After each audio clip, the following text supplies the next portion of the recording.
하나님 말씀 신약성경 에베소서 4장 15절 16절 2절 보도록 하겠습니다. 에베소서 4장 15절과 16절 2절입니다. 같이 읽겠습니다. 오직 사랑 안에서 참된 것을 하여 범사에 그에게까지 자랄지라. 그는 머리니 곧 그리스도라. 그에게서 온 몸이 각 마디를 통하여 도움을 받음으로 연결되고 결합되어 각 지체의 분량대로 역사하여 그 몸을 자라게 하며 사랑 안에서 스스로 세우느니라. 아멘. 지난주에는 26장 1항 중에서도 첫 번째 고백에 대해서 살폈습니다. 성도의 교통이 있기 전에 먼저 성도 각자가 개인적으로 그리스도와 연합을 이루어야 하기 때문에 이 웨스트민스터 신앙 고백자들은 이 첫 번째 고백을 신자와 그리스도와 연합에 대해서 다루고 있는데 그 내용만 우리가 지난주에 살폈습니다. 오늘은 두 번째 진술부터 살펴보는데 그냥 1항 전체 다 읽고 말씀 보도록 하겠습니다. 같이 읽겠습니다. 성령과 믿음으로 말미암아 머리 되시는 예수 그리스도에게 연합된 모든 성도들은 그의 은혜, 고난, 죽음, 부활 그리고 영광 안에서 그와 교제한다. 그리고 성도들은 사랑으로 서로 연합되어 있기 때문에 각자가 받은 은사와 은혜 안에서 교통한다. 또한 내적으로나 외적으로 서로를 유익하게 하기 위해 공적으로나 사적으로 여러 의무를 행해야 한다. 두 번째 고백을 보면 그리고 성도들은 사랑으로 서로 연합되었기 때문에 각자가 받은 은사와 은혜 안에서 교통한다라고 고백하고 있습니다. 지난주에 살핀 것처럼 모든 성도들은 개인적으로 머리 되신 그리스도와 연합이 되어 있는 사람들입니다. 그리스도와 연합이 되어 있지 않는 성도는 있을 수가 없습니다. 따라서 모든 성도는 반드시 그리스도와 연합이 되어 있습니다. 무엇으로 연합이 된다고 그랬어요? 믿음과 성령으로. 믿음과 성령으로 우리 모든 성도들은 머리 되신 그리스도와 연합이 되어서 그리스도에게 속하는 모든 것들이 다 성도들에게 해당이 돼요. 그의 낮아지심에도 동참하고 그의 높아지심에도 성도들은 동참을 합니다.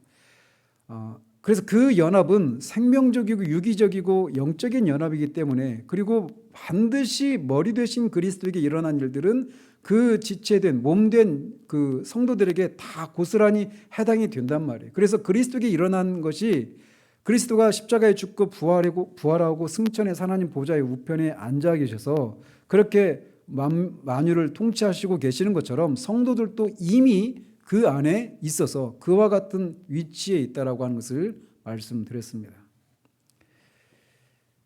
그러면서 이렇게 모든 성도들은 그리스도와 연합을 이루고 있는데 그리스도와 연합되어 있는 이 성도는 그리스도와 연합을 이루고 있는 성도들은 또다시 그리스도와 연합을 이루고 있는 다른 성도들과도 연합을 이루고 있다라고 하는 것이 두 번째 이 고백입니다. 그래서 성도들은 사랑으로 서로 연합되어 있기 때문에 각자에게 주어져 있는 은사와 은혜 안에서 교통한다라고 고백을 하고 있습니다. 그러면서 서로 안팎으로 유익을 끼치도록 공적으로나 사적으로 여러 의무를 행해야 한다라고 말을 하고 있어요. 바울은 몸의 그 은유를 사용함으로써 그리스도의 몸에 있는 다양한 은사들을 묘사합니다. 그래서 우리가 우리 몸에는 눈, 코, 입, 심장, 간 이런 많은 그런 지체들로 몸이 구성되어 있습니다.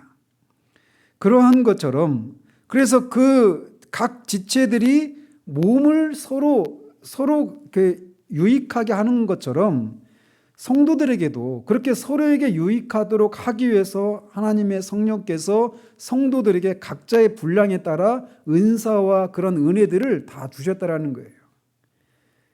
그래서 다스리는 은사, 복음 전하는 은사, 가르치거나 설교하는 은사, 봉사하는 은사, 다양한 그런 은사들이 모든 성도들에게 다 주어져 있습니다.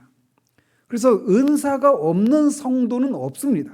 우리가 흔히 은사하며 방언의 은사네, 신유의 은사네, 이런 어떤 초자연적이고 신비로운 그런 은사들만을 생각해서 내가 분명히 그리스도인인 것 같이 생각되는데 나한테는 도대체 무슨 은사가 있을까 이렇게 생각하는데, 은사가 없는 성도들은 없습니다. 왜냐? 몸에 붙어있는 지체들 중에 진화론자들이 말하는 것처럼 예전에 있었는데 그것이 점점 진화해가지고 사라져 있는 그런 흔적 기관들이 있다라고 주장하는 것처럼, 그런 흔적 기관이라고 하는 건 없거든요. 그래서 우리 몸에 있는 모든 지체들은 다 어떤 필요가 있는 거예요. 그래서 여러분 알다시피 갑상선, 이것도 사실은 얼마 전까지는 다 필요 없는 것이라고 했잖아요. 그런데 그래서 갑상선 제거하고 막 그러기도 했잖아요. 그런데 그렇지 필요 없는 게 없어요. 맹장도 그랬죠. 필요 없는 기관은 하나도 없습니다. 그런 것처럼 그리스도의 몸에 붙어있는 지체들 중에 필요가 없는 은사들도 없고, 지체들이 다 그렇게 있다라고 하는 것은 몸을 유익하게 하고 돕게 하는 데 있어서 필요한 그런 은사들이 다 주어져 있다라고 하는 것을 전제로 하고 있는 거예요. 사람마다 그 은사의 크기나 종류는 다양하지만 은사가 없는 성도는 없습니다. 몸에 붙어있는 진짜 지체라면 말이죠. 그렇기 때문에 한 지체가 자신에게 주어진 은사를 행사하게 되면 그 다른 지체들이 그 은사에 참여하게 됩니다. 이게 무슨 말이냐? 다른 말로 말하면 그 한 지체가 은사를 행사할 때 다른 지체들이 그 은사의 혜택을, 유익을 입게 되어 있다는 거예요. 그 얘기는 또 바꿔서 말하면 어떤 의미가 되느냐? 한 지체가 자신에게 주어진 은사를 제대로 사용하지 않으면 자신이 은사를 행하지 않는 것 때문에 자신만 어떤 영적인 피해를, 어떤 손해를 입는 것이 아니라 자신의 그 섬김을 통해 누군가가 혜택을 입고 유익을 얻을 다른 지체들이 유익을 얻지 못하게 되는 일이 있다라고 하는 것을 전제하는 거예요. 그렇기 때문에 이것은 의무입니다. 성도가 각자에게 주어진 그 은사를 따라서 내적으로나 외적으로 자신의 은사를 사용해서 몸을 유익하게 하도록 하는 그것을 행하는 것은 선택사항이 아니라 의무라는 거예요. 고린도전서 13장이 소위 사랑장이라고 우리가 부르잖아요. 그런데 이 사랑장이 앞에는 뭐가 있죠? 13장 앞에 12장이죠. 14장 뒤에는 14장이 있어요. 12장과 14장은 뭘 다루고 있느냐면 성령의 은사에 대해서 다루고 있어요. 성령의 은사에 대해서 다루고 있는 그 중간에 13장이 있는 거예요. 이게 시사하는 바가 큽니다.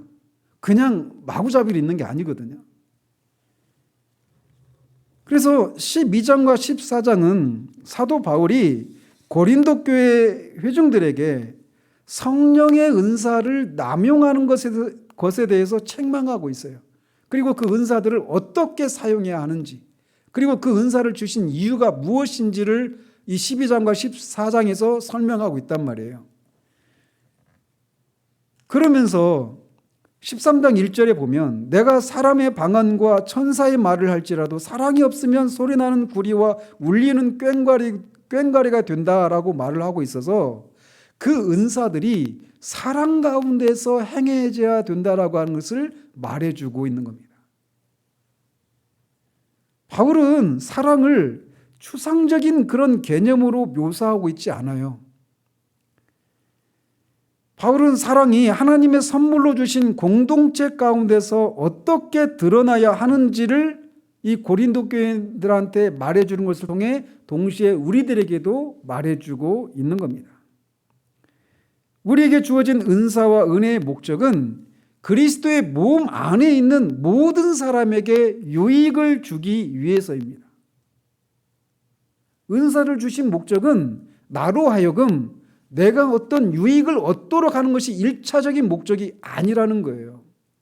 은사를 주신 목적이 뭐냐? 몸을 구성하고 있는 다른 지체들에게 유익을 주는 것을 통해 몸을 세우는 일을 하도록 하기 위해서 은사를 주셨다라는 거예요. 그렇기 때문에 은사를 받은 사람들이 다른 사람들에게 내가 얼마나 하나님으로부터 얼마나 놀라운 은사를 받았는지를 보라라고 하면서 자기를 주목하게 하는 그런 방식의 그런 어떤 생각을 갖는, 그 은사에 대해서 그렇게 생각하는 것은 은사를 주신 목적을 지금 망각하고 있는 거예요. 그래서 오늘날 뭐 방언의 은사 이런 것들이 막 굉장히 유행하고 있잖아요. 그런데 그런 은사를 받은 사람들이 교회 안에서 어떤 특별한 사람들처럼 생각을 해서 그 사람들이 교회 안에서 어떤 굉장히 특별하고 굉장히 어떤 다른 사람들보다 영적인 그런 엘리트 같은 그런 생각들을 가지게 만드는 그런 류의 가르침들은 다 잘못된 가르침들인 거예요. 어떤 은사도 그 은사를 소유한 그 사람을 주목하도록 하는 방식으로 은사에 대해서 은사 받은 사람이 그렇게 생각하고 그런 사람을 교회 안에서 그렇게 대우한다라면 그거는 잘못 알고 있는 거예요. 은사는 내가 아니라 몸을 유익하게 하기 위해서 주어진 거예요. 그 유익을, 그 몸을 세워주고 하는 그런 것을 위해서 실제로 자기 사랑으로 그 일들을 감당해야 하는 겁니다. 그래서 내적으로든 외적으로든 그 몸을 세우는 일들을 위해서 해야 되고, 그것을 위해서 공적인 의무이든 개인적인 의무이든 다 감당을 해야 하는 거예요.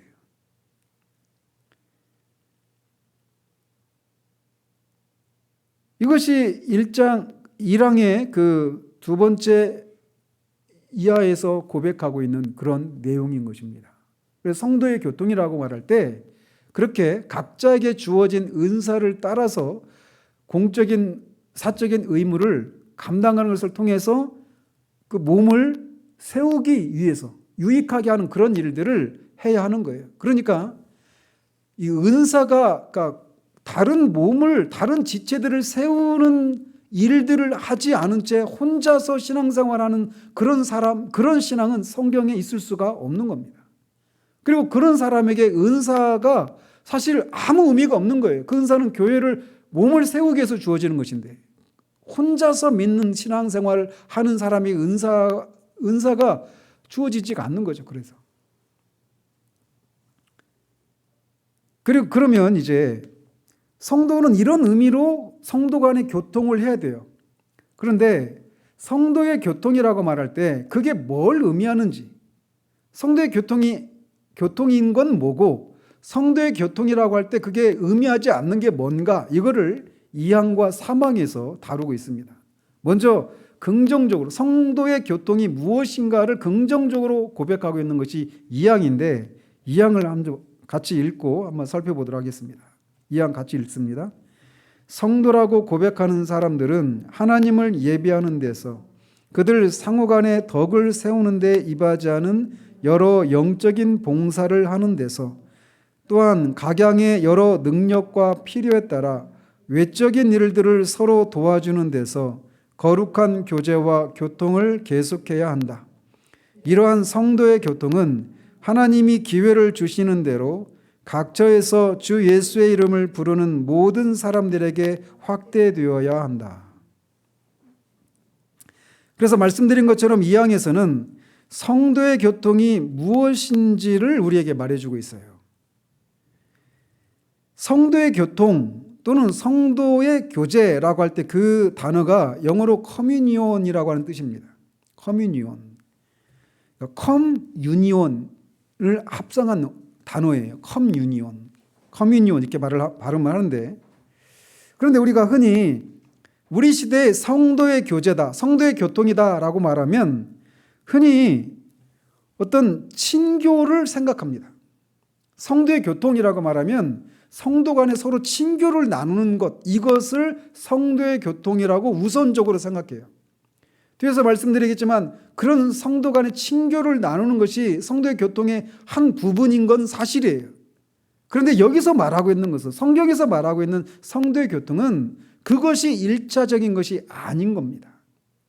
그런데 우리 시대에는 성도의 교통이다라고 말하면 교회 안에 성도들 간에 서로 친교를 나누고 어떤 여러 가지 형태의 어떤 모임들이 그런 어떤 활동들을 하는 것을 성도의 교통 이렇게 먼저 생각하는 풍습이 우리 가운데 젖어 있어요.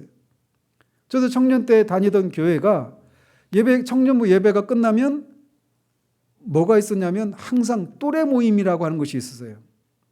청년부만 해도 몇천 명인 교회니까 제가 청년 때 다녔던 교회가. 그런데 거기 보면 또래 모임이 있어요. 그래서 제가 67년생인데 또래 모임, 또래들끼리 모이는 거예요. 또래 모임이 주일 예배가 4시인데 청년부 예배가 이제 2시 예배 드리고 청년부 4시에 드리고 그 성령금 끝나고 나면 한 5시, 6시 있게 돼요. 집에 돌아오면 11시 막 이렇게 됩니다. 그래서 거의 또래 모임이 5시간 이상이에요. 물론 또래마다 좀 다르지만. 저도 그런 무리 속에 있었기 때문에 정죄하는 마음으로 이런 말씀을 드리는 게 아니에요. 말씀드리고 싶은 건 옛날부터 교회를 향해서 이 밖에 있는 사람들이 예배당을 연회당이다 이렇게 말을 하기도 했잖아요. 그죠? 교회 오빠, 교회 누나 이런 용어들도 이런 것의 연장선상에서 나온 그런 단어들이에요. 그래서 사람들이 이렇게 어떤 성도들 간의 친교 모임 이것을 굉장히 중요시하고 그런 것이 활성화되지 않은 교회는 재미가 없고 이런 생각들을 아이에서부터 어른에 이르기까지 다 가지고 있어요. 한번 지나온 교회들을 한번 보십시오. 어쩌면 우리 교회 안에서도 그런 것을 가지고 우리 교회는 이런 것들이 약해라고 생각하고 있을지도 모르겠어요. 근데 이것을 어떤 위치에 이 친교라고 하는 문제를 둬야 하는지 이제 살피면서 말씀을 드리겠어요. 그런데 그러다 보니까 어린 아이들도 주일학교도 어때요? 온통 아이들을 어떻게 하든지 교회에 붙들어 두는 것 이것이 거의 주안점입니다. 그래서 아이들에게 달란트 행사를 한다든지 요즘 코로나 때문에 지금 1년 반 동안 아무것도 못하고 있는 상황이지만 그전에는 어땠어요? 계속해서 아이들을 어떻게 하든지 붙들어 주기 위해서는 그들을 붙들어 둘 만한 어떤 그런 흥미거리들, 재미거리들 이것을 끊임없이 제공하지 않으면 남아나지 않는다라고 하는 생각들이 아주 강박관념처럼 가지고 있어요. 선생님들도 다 그런 생각들을 갖고 있고 주일학교도 다 그런 위주로 그렇게 주일학교가 운영이 된단 말이에요. 그런데 이것은 주일학교 아이들이나 청년부에게만 해당되는 것이 아니라 어른들에게도 마찬가지예요. 그래서 주일학교는 주일학교 아이들에게 맞는 그런 엔터테인먼트적인 그런 요소들이 주어져야 하고 어른들은 또 어른에 맞는 그런 엔터테인먼트들이 주어지지 않으면 교회에 남아있지 않는다라고 하는 그런 생각이 이미 오래전부터 교회 안에 들어와 있어요. 성도 간의 이런 친교가 전혀 필요하지 않은 건 아닙니다. 거듭 말씀드리지만 성도 간의 친교를 나누는 이것은 성도의 교통의 한 부분이에요. 그러나 그것이 1차적이고 우선적인 것이어서는 안 된다라는 것입니다. 흔히들 예배는 따분하기 때문에 그 이외에 흥미를 끌만한 것들을 교회가 갖추지 않으면 안 된다라고 하는 강박이 오늘날의 교회들에 존재하고 있는 것을 봐요. 저도 그런 시대의 흐름의 한 축을 그런 구성원으로서 그런 적이 있었죠. 회심하기 전에는. 그런데 신앙 고백자들은 성도의 교통에 대해서 말하면서 성도라고 고백하는 사람들은 예배하는 데서 영적인 봉사를 하는 데서 각양의 여러 능력과 필요에 따라서 외적인 일들을 서로 도와주는 데서 거룩한 교제와 교통을 계속해야 한다라고 고백하고 있습니다. 친교는 분명히 성도들의 교통의 한 부분입니다. 그러나 우리가 만약 오늘 오직 친교를 위해서만 교회를 구조화한다면 교회의 존재 목적을 우리는 놓치고 있는 거예요. 우리가 이렇게 성도들이 모여서 교통하는 첫 번째 목적은 하나님을 예배하기 위해서입니다. 하나님을 예배하기 위해서 우리가 모이는 거예요. 교회는 결코 연회당이 되어서는 안 됩니다. 예배당이어야만 합니다. 그 교회 안에서 연애가 있어서는 안 되냐, 그걸 말씀드린 게 아니에요. 우선순위를 말씀드리는 겁니다. 하나님을 예비하고 하나님께 참회 제사를 드리기 위해서 우리는 성도들이 모여서 그렇게 교통을 하는 것이에요. 만약에 사람들이 교회가 따분하다라고 말하면서 교회를 떠난다라면 그것은 따분하다고 생각하는 그런 사람들을 붙잡기 위해서 교회가 어떤 흥미거리를 제공하는 것에 먼저 주안점을 두어서 소위 열린 예배라고 말하는 그런 것에 도입하는 거죠. 어떤 드라마적인 그런 어떤 예배나 이런 것을 한다든지 또는 사람들이 흥미를 끌만한 그런 고리타분한 어떤 찬송가가 아니라 어떤 뭐 좀 경쾌하고 어떤 락 음악적인 그런 요소들. 그래서 경배와 찬양 이것이 한 80년대 초반 이때부터 막 한국교회 온누리교회를 통해서 막 들어왔잖아요. 근데 그 배후에 보면 윌로 크릭이라고 하는 교회가 있어요, 미국에. 거기에서부터 그렇게 들어온 거예요. 근데 그 사람이 왜 윌로 크릭 교회 그 빌 하이빌스라고 하는 목사님이, 제가 온누리교회 그때 한번 1년 정도 수예배만 드린 적이 있었는데 그때 강사로 오셨더라고요. 그때 이제 본 적이 있는데 그분이 그 윌로 크릭 교회를 그 세우기 전에 먼저 한 일이 뭐냐면 시장 조사를 한 거예요. 시장 조사. 그래서 왜 교회를 다니던 사람들이 교회를 떠났는지 그것을 마케팅적인 그런 기법을 사용해가지고 조사를 한 겁니다. 시장 조사를. 그래가지고 많은 사람들이 지루하다는 거예요. 한마디로 말하면. 전통적인 방식의 교회의 설교나 찬양이나 어떤 교회에서 행해지는 이런저런 프로그램들이 그 교회를 떠난 사람들을 만족시켜주지 못한다는 겁니다. 그래서 그런 사람들을 끌어오기 위해서 도입한 것이 그런 어떤 이 소위 구두자적인 그런 예배다 해가지고 그 사람들을 끌어올 만한 어떤 전통적인 방식의 설교가 아닌 어떤 드라마틱한 연극이나 이런 것을 통해서 설교를 한다든지 또는 그 사람들이 구미를 당길 만한 그런 어떤 곡조와 가사 이런 멜로디를 통해 가지고 그런 놀이를 하는 거. 그러면서 이제 그런 드럼이나 이런 것들이 교회 안에 막 들어오기 시작한 거예요. 그것이 시작입니다. 그런데 만약에 사람들이 교회가 따분해서 나는 재미도 없고 그렇게 나간다, 안 나온다 이렇게 얘기한다라면, 그래서 그런 사람들을 끌어들이기 위해서 엔터테인먼트적인 그런 요소들을, 오락적인 그런 요소들을 교회가 끌어오기 시작한다는 하는 것은 교회의 본질을 지금 망각하고 있는 거예요. 교회는 하나님을 예배하기 위한 곳입니다. 그래서 옥성호 집사가 그 엔터테인먼트에 물든 부족한 기독교라고 하는 책을 냈잖아요. 아주 적절한 그런 요소 중에 하나, 그 진단 중에 하나라고 저는 생각을 해요. 만약에 사람들이 예배를 드리고 교회 안에서 들어와서 그렇게 모이는 성도의 교통이 지루하다고 느낀다라면 그는 한 가지밖에 없어요. 이유가. 그는 살아계신 하나님의 임재를 한 번도 경험해 보지 못했기 때문이다라고 결론 내릴 수밖에 없어요. 정말 살아계신 하나님을 정말 만난다면 그 사람에게는 결코 이 예배며 찬양이며 하나님을 위해서 예배하기 위해서 모이는 이 모임이 결코 지루할 수가 없습니다. 결코 지루할 수가 없어요. 모든 책임을 그 사람에게만 돌릴 수 없어요. 저 같은 설교자의 가장 큰 책무죠. 그래서 말씀 가운데 성령께서 함께 해주셔서 그 말씀과 성령이 말씀과 함께 역사하시는 성령의 그런 역사하심을 통해서 하나님의 임재를 경험하고 그들이 하나님을 만나는 그런 일들이 있기를 위해서 설교자가 기도하고 또 그런 것을 소망하면서 말씀을 전해야 돼요. 성령의 그런 기름 부으심이 있기를 위해서. 그게 설교자 1차적인 책임입니다. 그리고 또 동시에 말씀을 듣는 하나님을 예배하기 위해서 모이는 성도들도 그것을 위해서 기도하고 그것을 기대하면서 나와야 하는 거예요.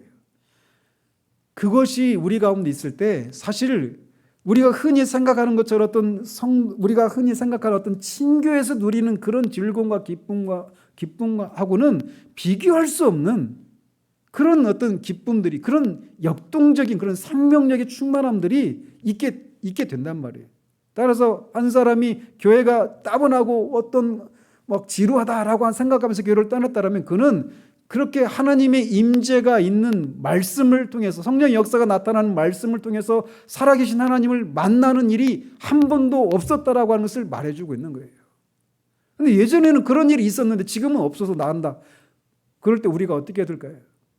그것이 다시금 우리 가운데 있기를 위해서 그 원인이 나한테 있다면 내게서 그 원인이 제거되어서 다시금 하나님과의 그런 막힘이 없는 교제를 위해서 기도해야 될 것이고, 설교자에게 있다면 설교자의 부족함 가운데 그런 부족함 때문에 그런 일이 있다라면 설교자를 위해서 기도해야 되는 거예요.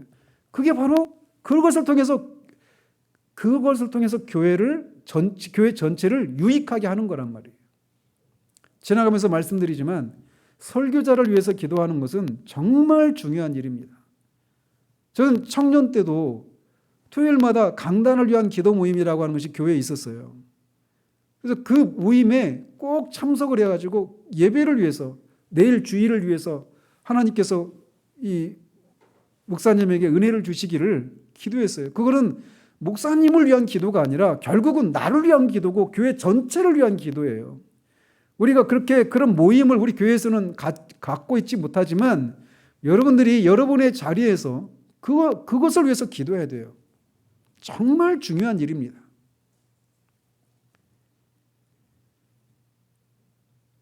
분명히 교제를 교제라고 하는 이런 요소가 굉장히 중요한 요소인 건 사실이에요. 사실 같이 모여서 같이 즐거워하고 이런 사람들이 그 다른 누군가가 어떤 울어야 되는 그런 상황 가운데서 같이 울어줄 수 있는 거거든요. 그런 의미에서도 이 친교를 나누는 것이 중요한데 1차적으로 중요한 것은 예배하기 위한 것이라고 하는 것을 우리가 기억할 필요가 있어요. 그래서 우리가 그리스도에 대한 믿음을 고백하면 우리는 그리스도의 몸의 일부가 됩니다. 그리고 그리스도는 우리 안에 내주하십니다.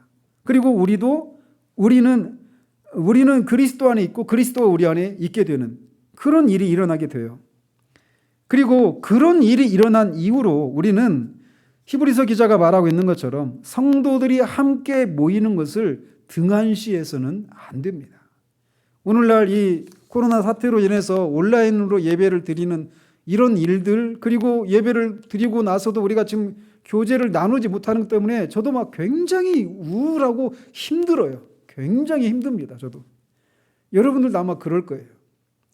그럼에도 불구하고 이런 제한된 그런 환경 때문에 어쩔 수 없는 상황 가운데 있다 하더라도 우리가 그렇지 못한 것을 인해서 우리가 그냥 지금 어쩔 수 없지라고 하면서 그냥 지나가는 것이 아니라 상한 심령으로, 그런 상황을 인해서 상한 심령으로 하나님 앞에 은혜를 구하고, 또 대면 그런 모임을 갖지 못한다 하더라도 어떤 방식으로든지 그렇게 서로 연락하고 결합하고 한 이런 교통을 나누는 이런 노력들이 어떤 식으로든지 진행이 되어야 하는 거예요.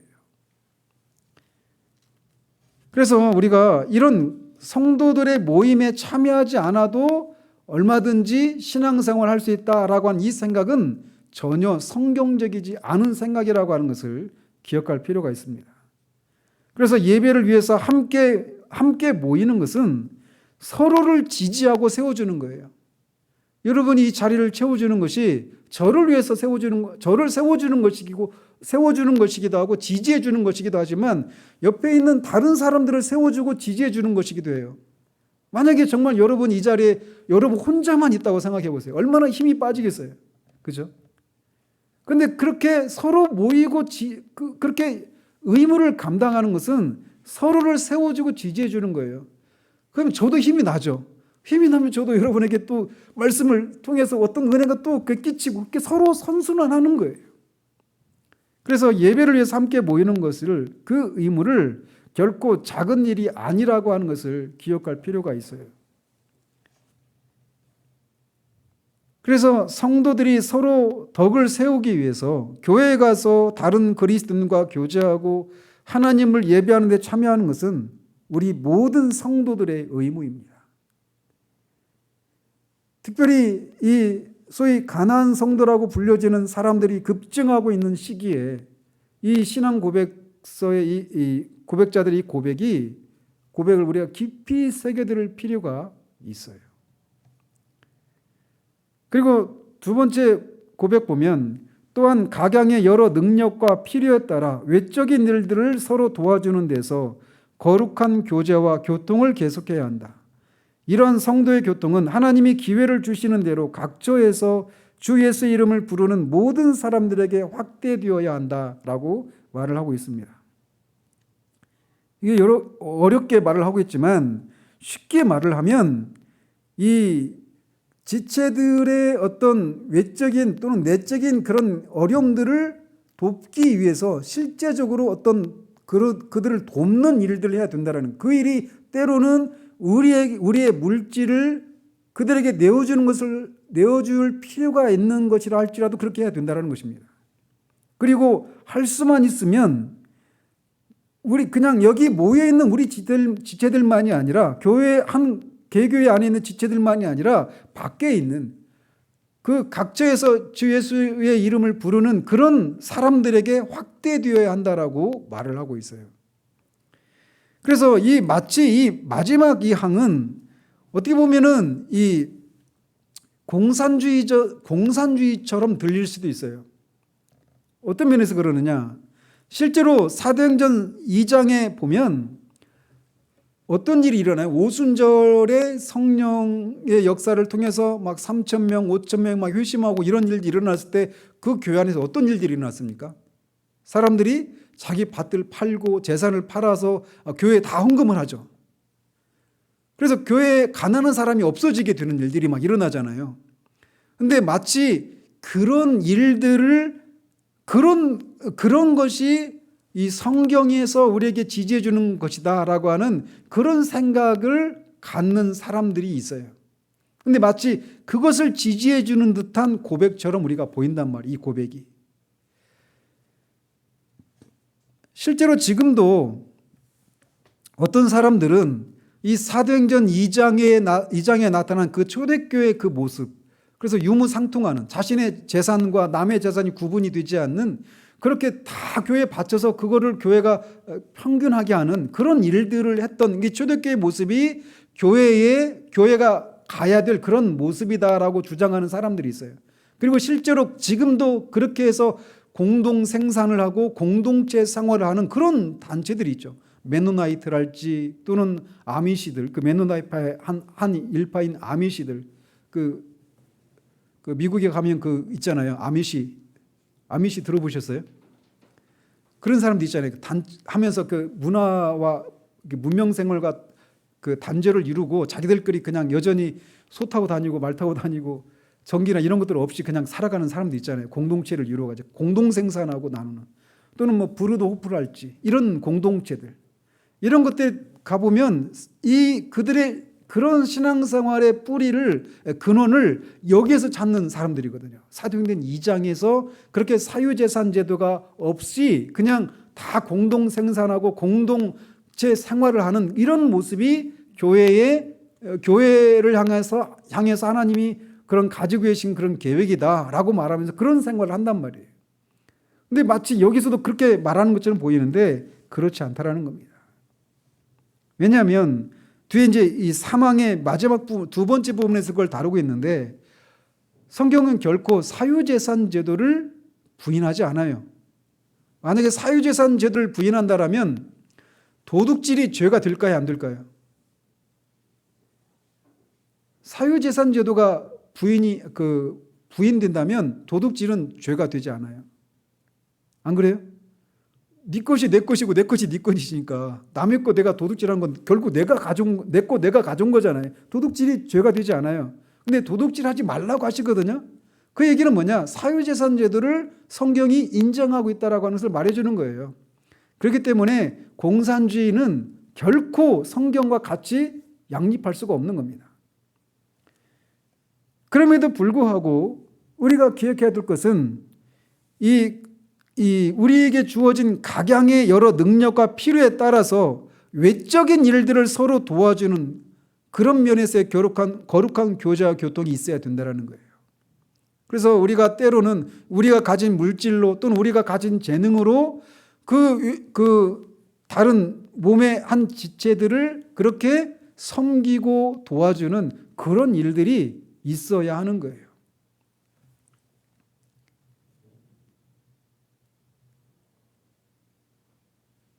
그래서 이 신앙고백서는 이 신앙고백서 2항의 그 마지막 고백을 통해서 우리가 울고 있는 사람과 함께 울라라고 하는 이것을 우리에게 확대 정의해 주고 있는 그런 고백이라고 할 수가 있습니다.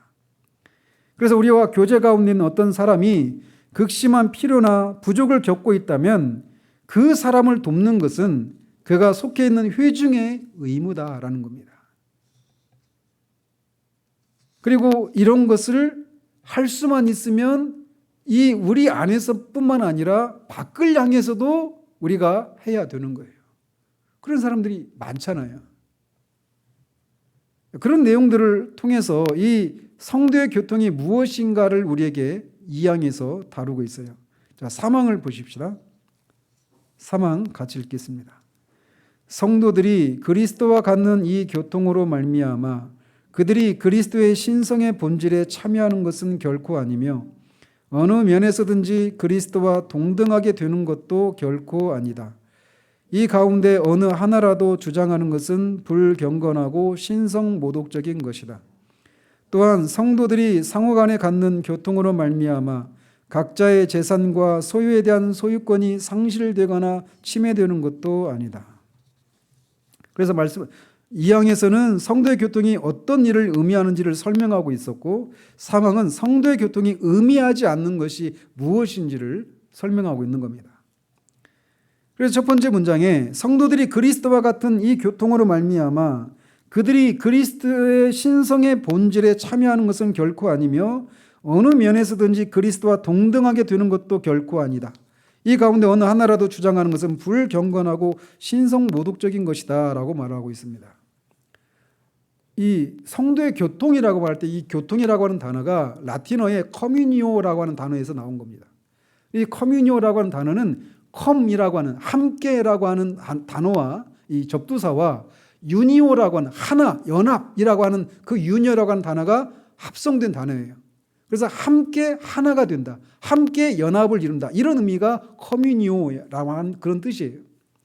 그래서 유니오라고 하는 단어가 이미 연합을 이룬다 이런 뜻이 있는데 왜 굳이 함께라고 하는 컴이라고 하는 단어가 붙어 있을까요? 여기에 이 사망을 이해하는 열쇠가 있습니다.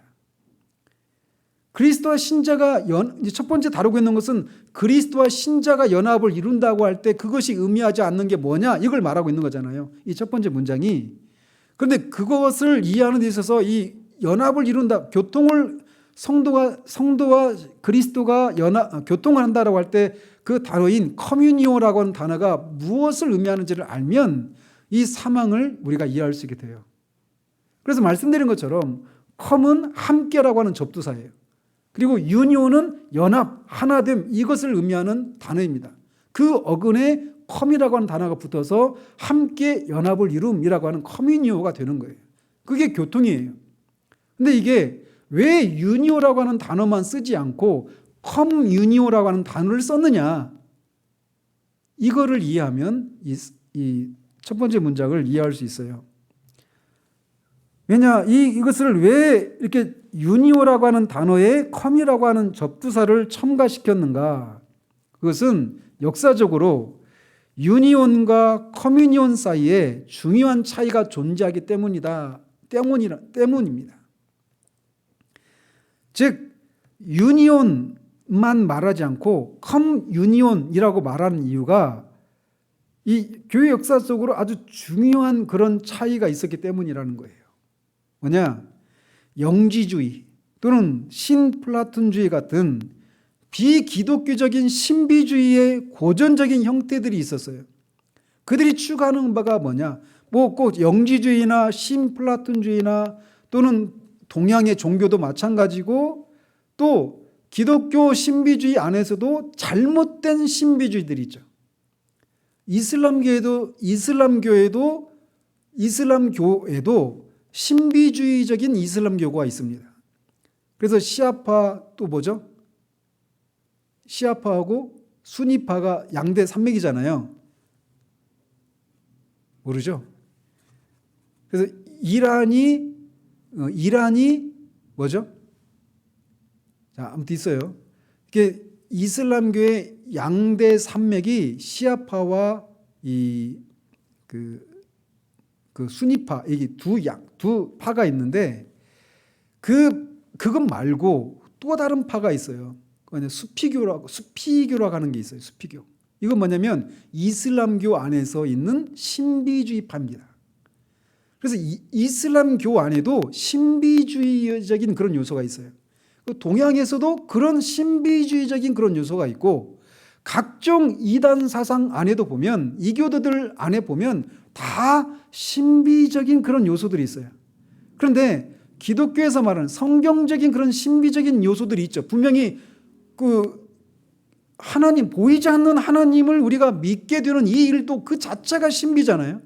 하물며 더 나아가서 사도 바울이 3층전에 올라갔다 온 체험도 있잖아요. 그건 진짜 신비적인 요소죠. 분명히 신비적인 요소가 있어요.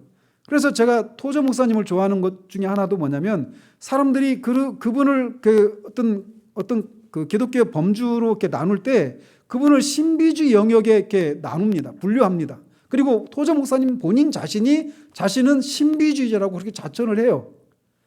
그런데 그분은 잘못된 신비주의자가 아니에요. 성경적인 신비주의자예요.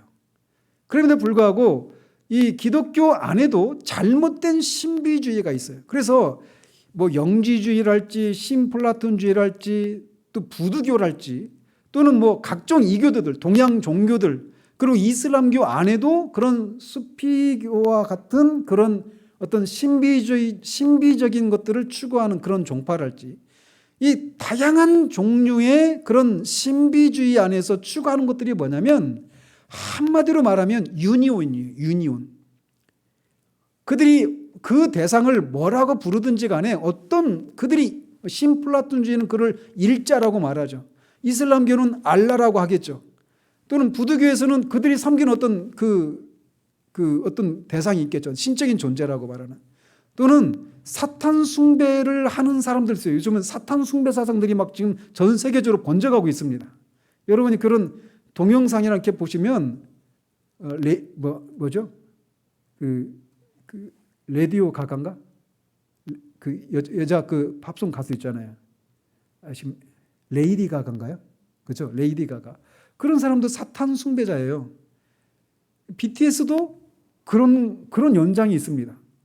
이 아미들이 저를 막 공격하겠지만 그 영상을 보시면 그가 이 루시퍼 앞에서 그렇게 뭐 그 어떤 뮤비를 촬영한 장면이 있어요. 잘 봐야 됩니다. 이 문화를 통해서 지금 얼마나 사탄이 이 반기독교적인 그런 활동들을 하고 있는지 잘 봐야 돼요. 다행히 우리 주일학교 아이들은 BTS를 별로 안 좋아하는 것 같아요. 근데 어쨌든 이렇게 각종 그 기독교적인 성경적인 신비주의가 아닌 그 사람들이 그런 그룹들이 추구하는 것은 한마디로 말하면 그들이 섬기는 어떤 신적인 존재 또는 어떤 우주적인 이성 또는 어떤 유니온 일자라고 말하는 그 존재와 합의를 이루는 거예요. 그게 유니온이에요. 그게. 그러니까 그래서 어떻게 되느냐? 그 일자와 합의를 이루어서 자기 존재가 자기 정체성이 사라져 버리는 거예요.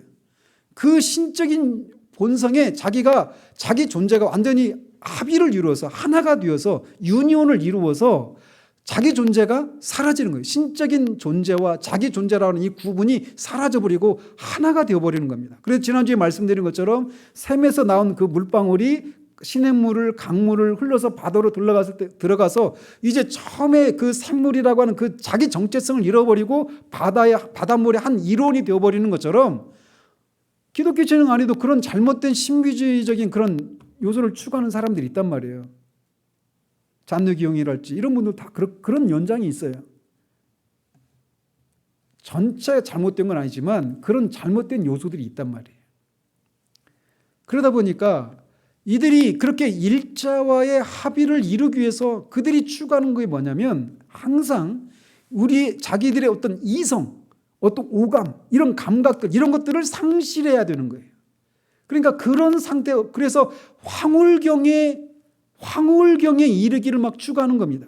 황홀경에 이르기 위해서 막 술을 마신다든지 또는 마약을 한다든지 아니면은 공통적인 게 뭐냐면 우리 쉽게 말하면 정신줄을 놓는 거예요.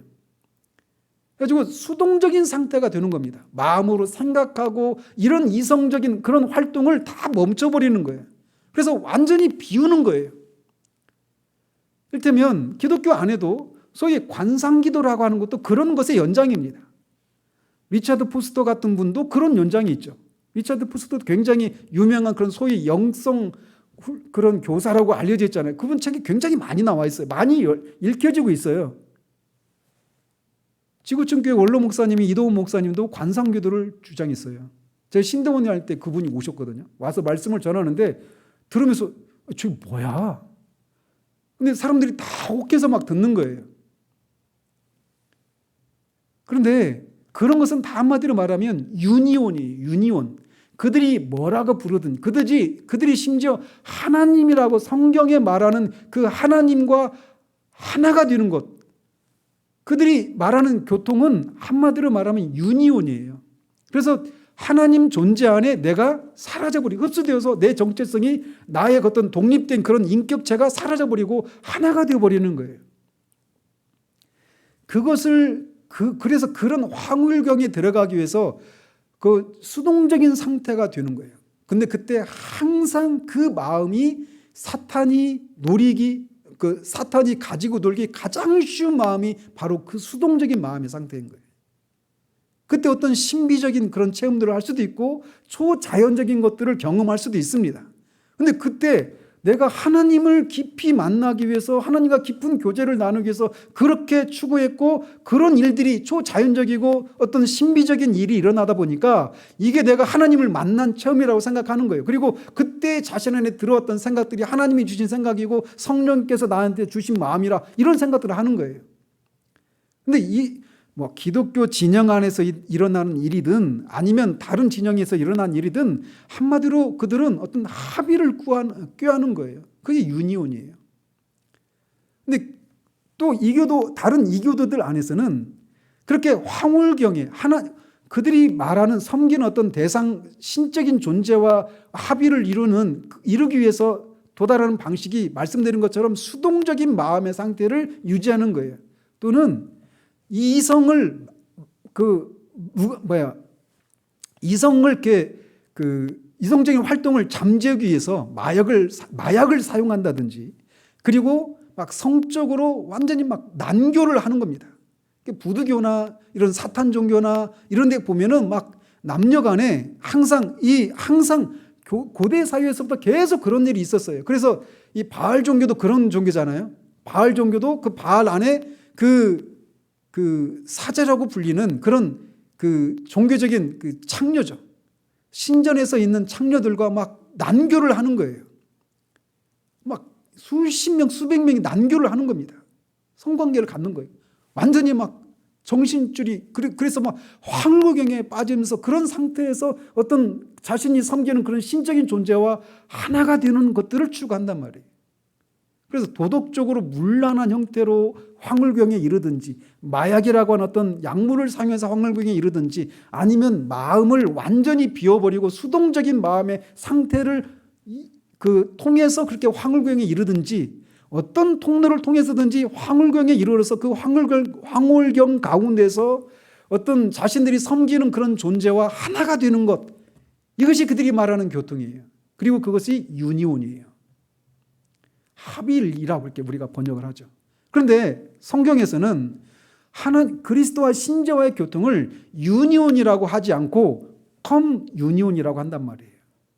그래서 이 컴이라고 하는 게 함께라고 하는 이 접두사가 붙어있는 이유가 바로 거기에 있는 거예요. 왜? 어떤 면에서 다르냐? 그들이 말하는 합일과 성경에서 말하는 교통이 신자와 그리스도와의 교통이 어떤 면에서 다르냐?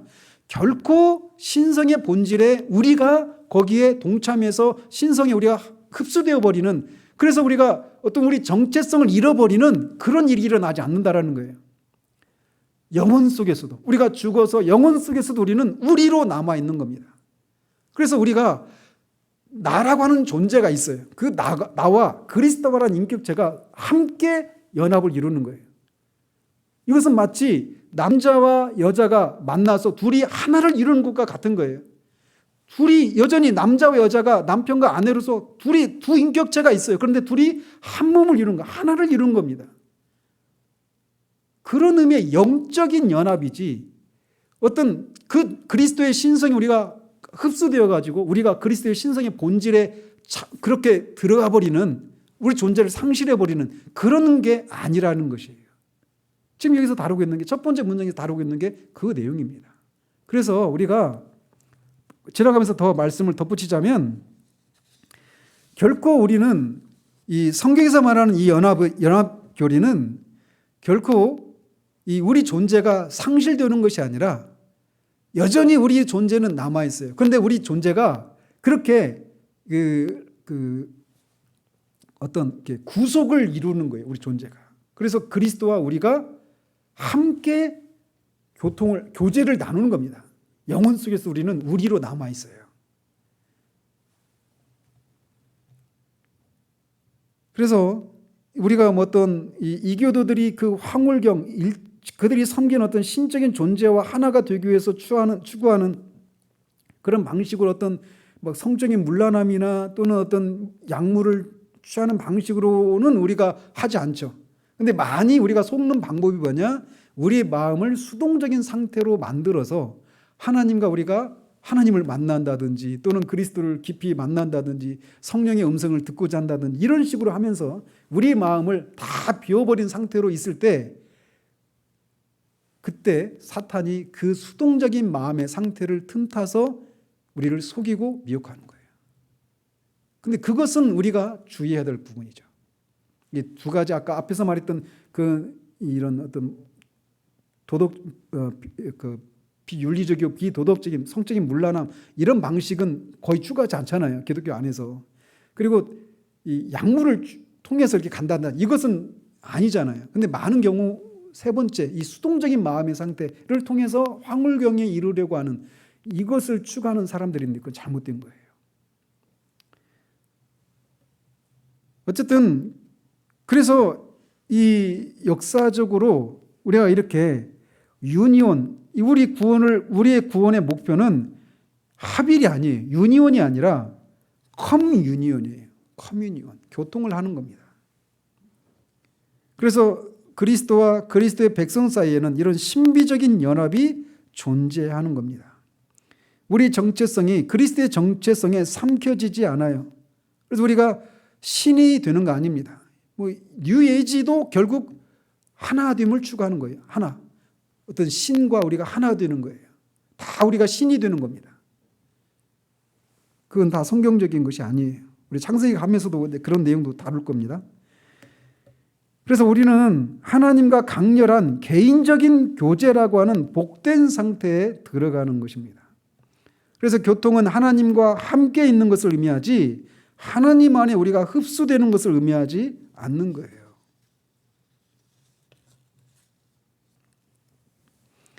이것이 합일과 교통의 차이입니다. 아시겠죠?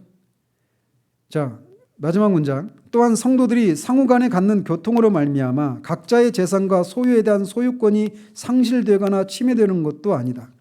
자, 이것을 말하는 것도 앞에서 2항에서 다뤘던 그 마지막 부분을 이제 변론하기 위해서 이렇게 이 고백이 주어져 있는 거예요.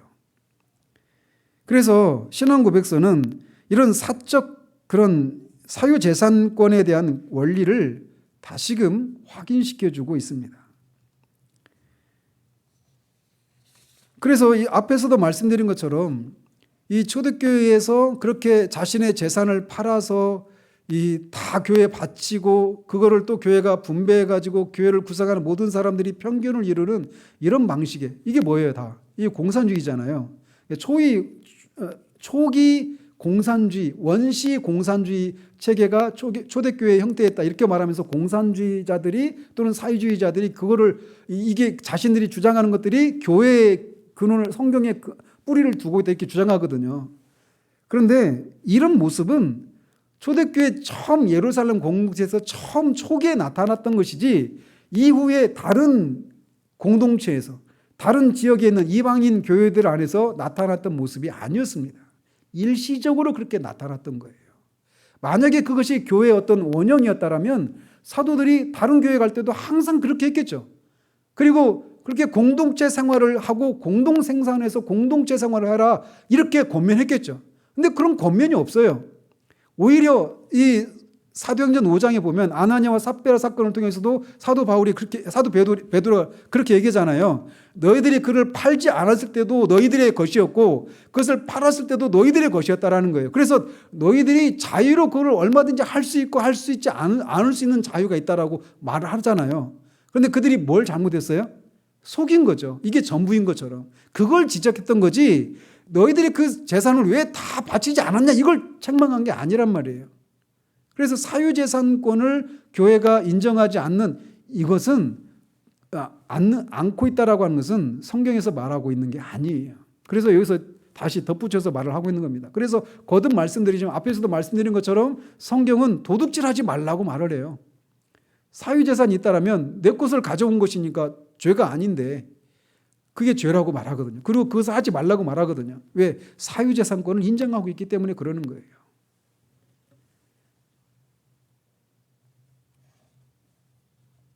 그래서 실제로 이 교회 역사 가운데 보면 이 청교도들이 메이플라워를 타고 이 폴리머스 항에 도착했잖아요. 폴리머스 항에서 그 미국에 도착했잖아요.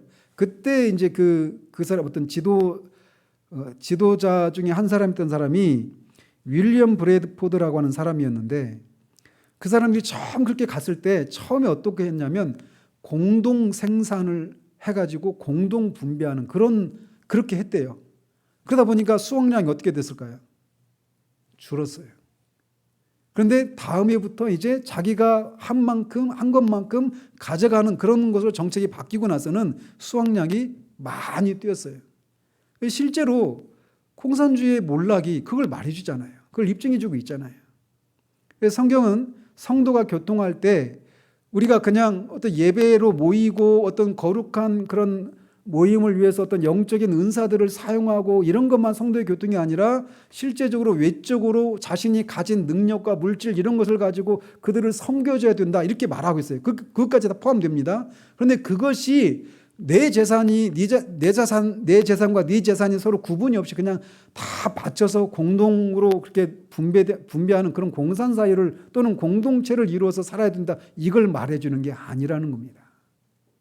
그렇기 때문에 그럼에도 불구하고 저는 우리가 정말 바라기는 이 공동체적인 그런 이 생각, 그런 마인드 그리고 실제적인 그런 실천이 우리 가운데서 정말 우리 교회 안에서 실천되었으면 하는 이런 마음이 저는 굉장히 강합니다.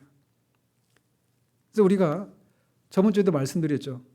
우리가 주님을 섬기고 주님과 교통을 나눈다, 주님과 그런 교제를 나눈다라고 말할 때 주님과 직접적으로 우리가 기도하고 말씀을 읽고 예배에 참석하고 이런 것 위주로 우리의 경건 생활이 잘 되고 있는지 아닌지 주님과의 관계가 살아있는지 살아있지 않은지 이런 것을 이렇게 생각하기가 쉬워요.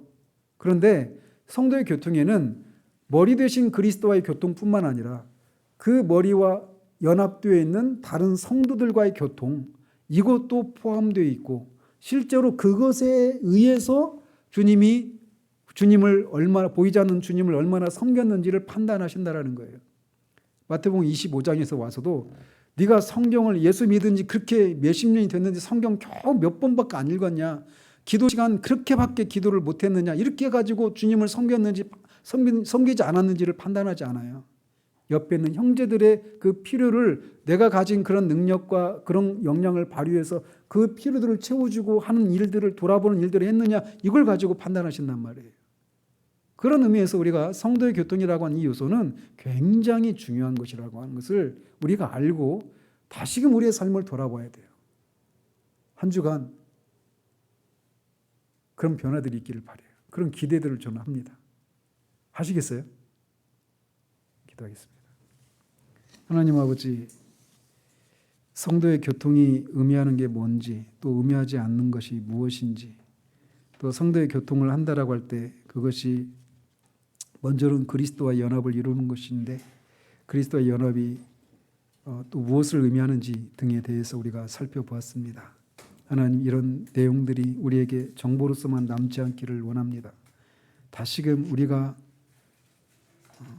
보이지 않는 그런 주님과의 관계에서 우리가 무감각해지고 소원해져 있는 이런 것들은 다시금 우리가 보이는 그런 형제들을 향해서 우리의 마음이 새롭게 되고 그들의 필요를 채우고 그들에게 우리에게 주신 은사들을 외적으로 내적으로 공적으로 사적으로 그렇게 적극적으로 활용하는 것을 통해 보이지 않는 주님과의 관계가 회복되어지는 일들이 우리 가운데 일어날 수 있도록 하나님 도우시기를 원합니다.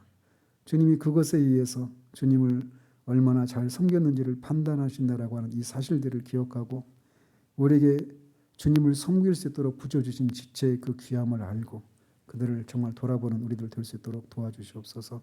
예수 그리스도 이름으로 기도합니다. 아멘.